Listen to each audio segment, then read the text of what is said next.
बिस्मिल्लाहिर्रहमानिर्रहीम। अल्लाह की लाखों तारीफ़ों के बाद नबी मुकर्रम सरकार दो आलम पर लाखों करोड़ों दरूद व सलाम, अस्सलातु वस्सलाम अला रसूलिहिल करीम। मैं आपको उस्मान सौरी रहमतुल्लाह अलैह के दो वाक़यात बताना चाहता हूँ जो दरूद की फजीलत पर है। पहला तो वाक़या कि हज़रत उस्मान सौरी रहमतुल्लाह अलैह फरमाते हैं कि मैं एक बार हज के मौका पर गया तो मैंने एक नौजवान को देखा कि वो हर जगह पे दरूद सलाम ही पढ़ रहा था, कोई भी दुआ नहीं पढ़ रहा था, हर जगह पे वो दरूद पढ़ रहा था। तो मैंने उससे कहा कि ए नौजवान, क्या तुम्हें कोई दुआ नहीं आती? आप हर जगह पे दरूद सलाम ही पढ़ रहे हो। तो उसने कहा मुझे सब दुआएं आती हैं, लेकिन मेरा दरूद पढ़ने से एक तल्लक है। मैं एक ताजर का बेटा हूँ। मैं अपने बाप के साथ एक दिन हज के लिए आ रहा था, तो मैंने क्या देखा कि मेरा बाप अचानक फौत हो गया। तो मेरे बाप की शक्ल जो है वो गधे की हो गई। तो मैं बहुत शर्मिंदा हुआ। मैंने अपने बाप के चेहरे के ऊपर कपड़ा डाल दिया और रोने धोने लगा और मैंने अल्लाह से बड़ी दुआ की। तो क्या देखता हूँ कि इतनी देर में एक बहुत खूबरू नौजवान आता है जिसने सफ़ेद लिबास पहना हुआ है, बड़ा नूरानी चेहरा है। तो उसने आके मेरे बाप के चेहरे से कपड़ा हटाया और उसने हाथ फेरा बिस्मिल्लाह पढ़ के, और मेरे बाप का चेहरा जो है वो वापस चेहरा भी गधे की शक्ल से बदल के इंसानी होगा और मेरे बाप के चेहरे से नूर बरसने लगा, नूर निकलने लगा। तो जब वो चलने लगे तो मैंने कहा, इतना बड़ा कर्म करके जा रहे हो तो मुझे अपना नाम तो बताते जाए।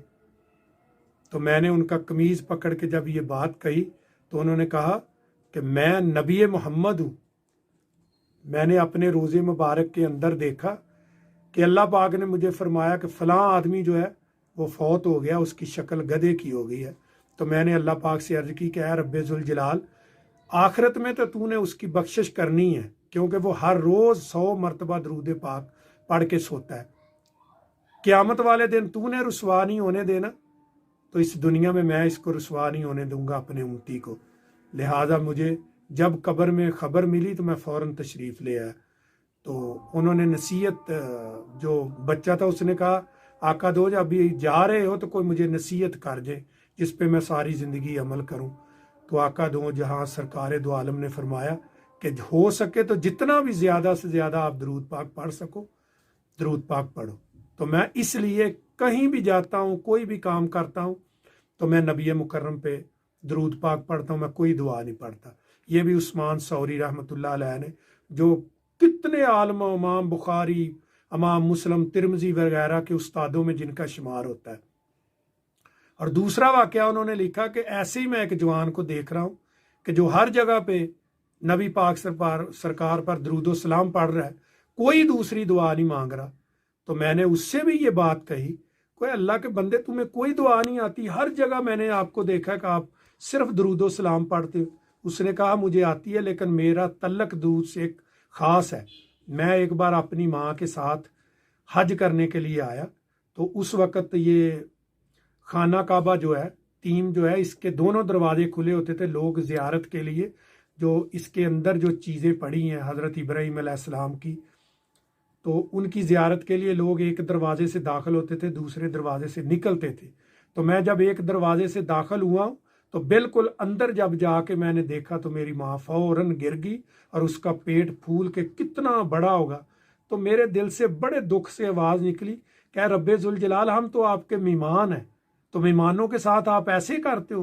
वो तो दुनियादार भी अपने घर में आए मेहमान के साथ ऐसा नहीं करता, आप ऐसे करते हो? तो कहते इतनी देर में एक बड़ा खूबसूरत नौजवान आया, उसने सफ़ेद कपड़े पहने हुए, तो उसने आके बिस्मिल्लाह पढ़ी और मेरे माँ के पेट पे हाथ फेरा। तो उसी वक्त मेरी माँ जो है वो ठीक होके खड़ी हो गई। तो जब वो जाने लगे तो मैंने उनका कमीज़ मुबारक पकड़ा तो कहा कि ए खूबरू नौजवान, जा तो रहे हो इतना कर्म करके, ज़रा मुझे अपना नाम तो बता दे। तो उन्होंने कहा कि मैं नबी मोहम्मद हूँ। तो मैंने फिर अर्ज़ की, क्या आका दो जहान, आप कोई मुझे नसीहत फरमाएं। तो आपने कहा जितना भी हो सके मेरे ऊपर दरूद पढ़ो, क्योंकि दरूद की फजीलत से आपके रिज़्क में भी बरकत होगी, आपके घर में भी होगी आपकी ज़िंदगी में भी होगी, आपके अमल में भी होगी, दुनिया में भी खैर व बरकत होगी, किसी चीज़ की कमी नहीं आएगी, और दिन क़यामत को मेरी शफात भी नसीब होगी इंशाअल्लाह। अल्लाह पाक यौम क़यामत मेरी शफात भी आपको नसीब फरमाएगा। बहुत मेहरबानी, शुक्रिया, अस्सलाम वालेकुम।